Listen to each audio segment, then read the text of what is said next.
یه ویدیو خیلی دارکه که تازگی توی اینستاگرام خیلی ترند شده.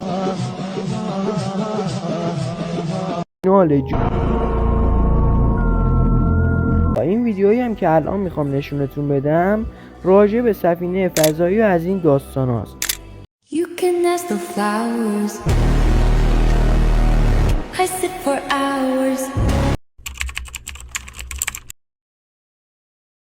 رفقا، کارتون سیمپسون ها رو که دیگه همتون میشناسید. همون کارتونی که با پیشبینی های خفنش و دقیقش همه مردم رو شوکه کرده. و حالا این ویدیویی که میخوام نشونتون بدم راجع به چند تا از پیشبینی های کارتون سیمپسون هاست که بهتره با هم ببینید.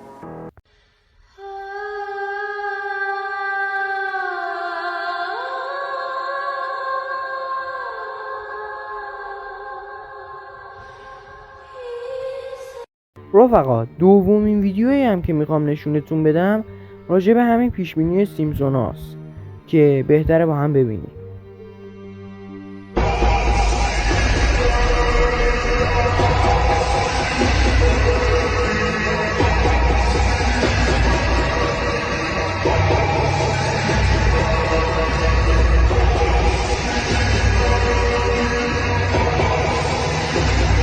این ویدیویی هم که الان قرار نشونتون بدم یه ویدیو خیلی دارکه که تازگی توی اینستاگرام خیلی ترند شده که گفته میشه این ویدیو راجع به مراسم شیطان پرستی و از این جور چیزاست که بهتره این ویدیو رو با هم ببینید.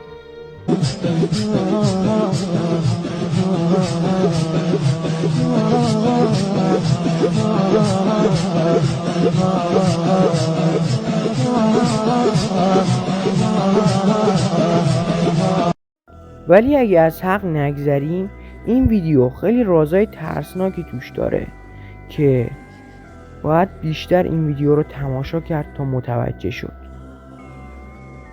رفقا، این ویدیویی هم که الان میخوام نشونتون بدم راجع به سفینه فضایی و از این داستان هاست که بیشتر این ویدیوهایی که ما میبینیم خیلی کیفیتشون پایینه و حالا به لطف هوش مصنوعی میتونیم این ویدیوها رو با بالاترین کیفیت ببینیم.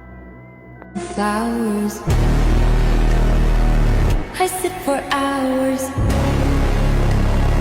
telling all the bluebirds, the bill and coo birds. این یکی ویدیو هم راجع به همون سفینه های فضایی با تصاویر با کیفیت که بهتر این یکی هم ببینیم. Hours. I sit for hours telling all the bluebirds, the bill and coo birds, pretty little baby, I'm so in love with you. حالا دوتا ویدیو قبلی که با هم دیدیم راجع به سفینه فرازمینی ها یا همون موجودات فضایی بود.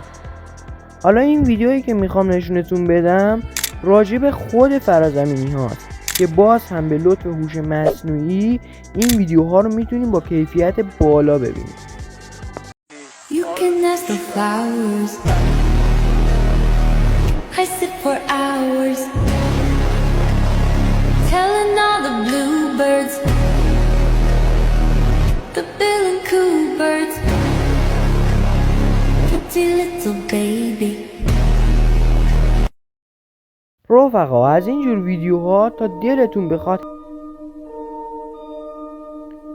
رفقا، حالا که وارد بحث موجودات فرازمینی و از این داستانا شدیم، این ویدیویی که قرار نشونتون بدم راجع به یه شخصیه به نام ویلیام کوپر که افسر سابق نیروی دریایی آمریکا بوده و یه راز مخفی راجع به موجودات فضایی رو فاش میکنه که بهتر ویدیوش رو با هم ببینیم.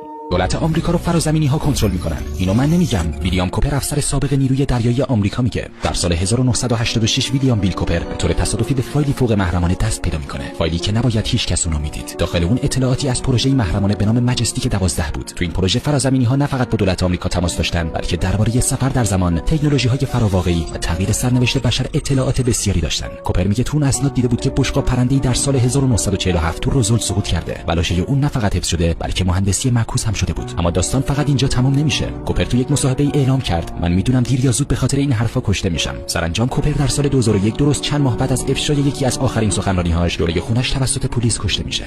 شاید شما بعد از دیدن این ویدیو با خودتون بگید این ویدیو چرته و از این ویدیوها توی اینستاگرام پره.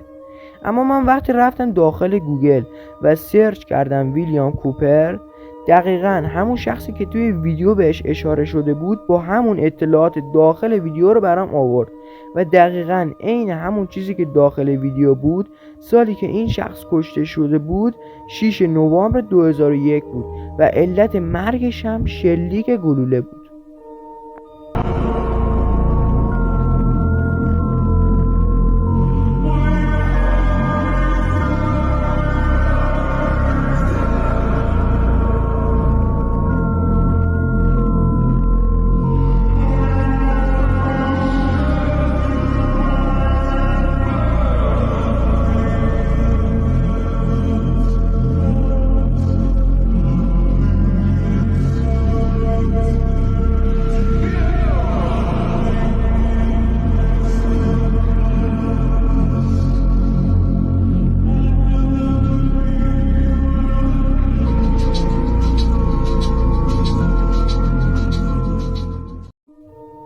رفقا همین تازگی قراره یه اتفاق وحشتناک رخ بده. البته بهتون بگم ممکنه رخ بده که این اتفاق اسمش هست النینو. برای اینکه متوجه بشید النینو چیه و این اتفاق وحشتناکی قراره اتفاق بیفته چیه، باز بهتره این ویدیو رو با هم ببینیم. دقیقا خیلی میشنویم که دانشمندان میگن ممکنه این تابستون یک النینو رخ بده. قبل از اینکه توضیح بدیم النینو چیه، یه اشاره بکنیم به النینوی سال 1877 که یکی از شدیدترین رویدادهای ثبت شده در تاریخ و بیش از 50 میلیون نفر رو از بین برد.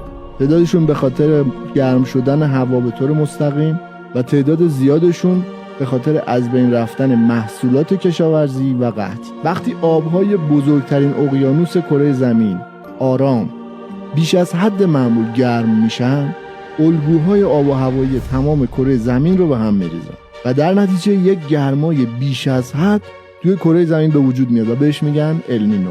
دانشمندا هشدار میدن که اگر سال 2026 النینو تشکیل بشه، احتمالاً با توجه به اینکه کره زمین از همیشه گرمتره، این النینو خطرناک ترین در طول تاریخ و باید توجه کرد سال 1877 که 50 میلیون نفر مردن، با توجه به جمعیت اون زمان 3% از جمعیت کل کره زمین بود.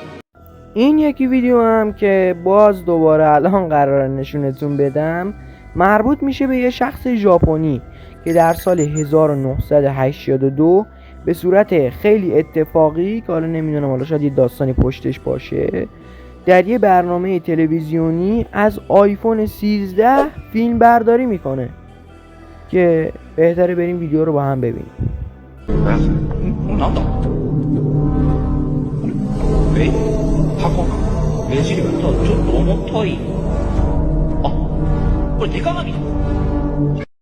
خب رفقا، اینم از اولین ویدیو کانال دارک پرشین که من برای ساخت این ویدیو خیلی زحمت کشیدم و اگه از این ویدیو خوشت اومد حتما لایک کن و بازم اگه میخوای از این ویدیوهای خفن ببینی حتما سابسکرایب کن و اگه نظری، حرفی، چیزی دارید حتما توی کامنت ها بگید.